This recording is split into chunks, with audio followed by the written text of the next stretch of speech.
So to kind of to finish start part three and kind of finish my story from I was telling about, I guess it was in the 90s that the relatives went deer hunting and stuff, and a lot of the deer had protozoa from the water, and so they couldn't really eat the deer meat that year. And then now Blackfoot has their water is contaminated, the city water. So the people who have city water have to boil their water, probably because of bacteria or protozoa in the water. So, the water now is safe because we chlorinate it, filter it, etc., etc.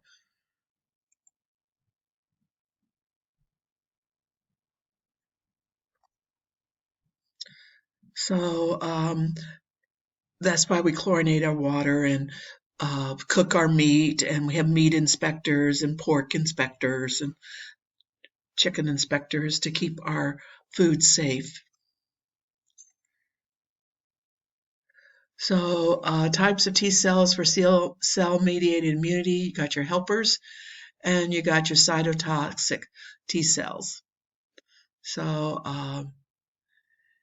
just kind of vaguely know this one just for good memory. And cytotoxic T cells destroy antigen on contact. The regulatory T cells turn the immune system off when the antigen's gone, so it doesn't go crazy. So that part you do need to know about. T cells turn the whole system off. And here's the proliferation of the cytotoxic.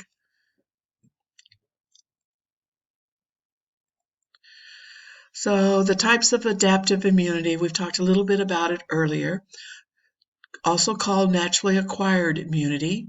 You have active and you have passive. Active is what you get from production of antibodies, and you get a lifelong immunity. And they're kind of maybe finding out some of them, maybe you do, maybe you don't, especially like hepatitis vaccines. Every once in a while you have to have your checked your titer to see if it's up. And then you have passive, which is example of your milk or placenta. And it's the only one I can think of because of